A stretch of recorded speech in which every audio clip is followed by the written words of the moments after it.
With the recent controversy around Discord's verification drama, I thought it'd be time to talk about an old software that PC gamers used to use prior to Discord's domination in the gaming industry.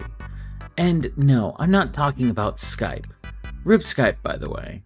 I'm talking about the one and only TeamSpeak. TeamSpeak was a voice-only internet application service that was more like a conference call, but for gamer groups back in the early 2000s. You know, when you were playing games such as Counter-Strike 1.6 or doing some type of group rating on World of Warcraft. Now, TeamSpeak was a low RAM use application that was initially released somewhere around August 2001, but it was just known as TeamSpeak. It had its many variations throughout its 25 years in service, with TeamSpeak 6 recently being released into beta on January 21st, 2025, with its new recent features that now include screen shares and buying hosted servers directly through the app. Don't worry, we will come back to that. But the one version that really dominated before Discord was TeamSpeak 3. Released in June 2008, TeamSpeak 3 was integrated with the MMO game Vendetta Online, and was one of the first versions to introduce the unique ID system, and they also added many other new features. But now we should probably get back to something I just ended up saying: buying hosted servers. Yes, you heard me right. You had to pay monthly to host your own servers with your friends in that era.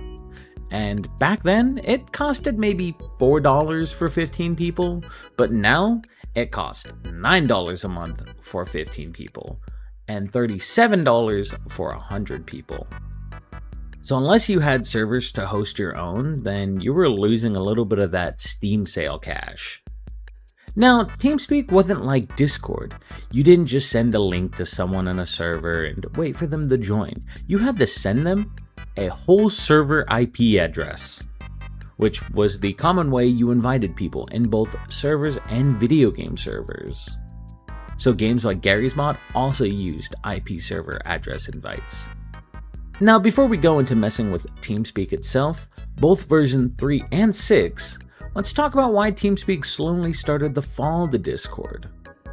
Well, let's start with the basic obvious knowledge. That is making servers that are free and easy. You don't need to spend X amount of money a month to make your own private server. Then next, we have all the features that Discord added, like private calls, screen sharing, advanced community chat. What I mean by that is sending photos, emotes, and custom sounds. And lastly, there was the connection to your daily phone.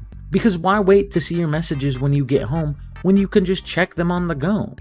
But, alright, I promised y'all I'd revisit the old TeamSpeak, so let's look into that. Alright, so we're going to quickly go through this, and we're starting off with TeamSpeak 3. As you can tell, very basic, very plain, nothing too crazy. So what we're going to do is we're going to hit connect. Then we're going to look at the server, voice.teamspeak.com. There is no server password. We're going to hit connect. This was the public test server for TeamSpeak. This is something they just kind of had, so you can test out, make sure everything's all working, and kind of see what they had. So first off, what we're going to do is we are going to hit create a channel. We're just going to name it test. Then we're going to have to give it a password, name it test. Cool. Then you're going to click OK. Now you're in it, right? So as you can tell, this side was all your servers, like separate servers that you had. Next was pretty much the details of it, you know, if it had a password, how many people join it, such and such. And then you got your text that looks almost like an MMO, where it's just a crazy amount of stuff with timestamps. Yes, you can still technically message in here. And bam, it was nothing too crazy, something simple. We're going to go through, you can add it to a bookmark. You got your audio stuff, push to talk, whatever you need to name it. Permissions. Assuming they're just basic like Discord permissions, Kick, whatever, if you had it. Then you got your tools, which is all that. I guess you can record voice. I haven't used TeamSpeak in a while, so I do not remember all this stuff. I used to remember it being smaller. And that's pretty much it. And then you hit disconnect. TeamSpeak 3 was pretty simple, pretty clean, but not as crazy as Discord. So this is TeamSpeak 6. This is the first time I've booted it up. And for this one, you actually had to make an account. You couldn't just use a temporary no account. But here's what we got. So it looks like we got our, basic speaker, our mic. Looks like we got an AFK button to go, hey, we're AFK, I'm assuming. We got our bookmarks, contacts, group chats. Let's just join a community and kind of see what is different. We're going to hit all communities. We're going to hit Counter-Strike 2, make it feel classic, right? So we are now in the Counter-Strike chat.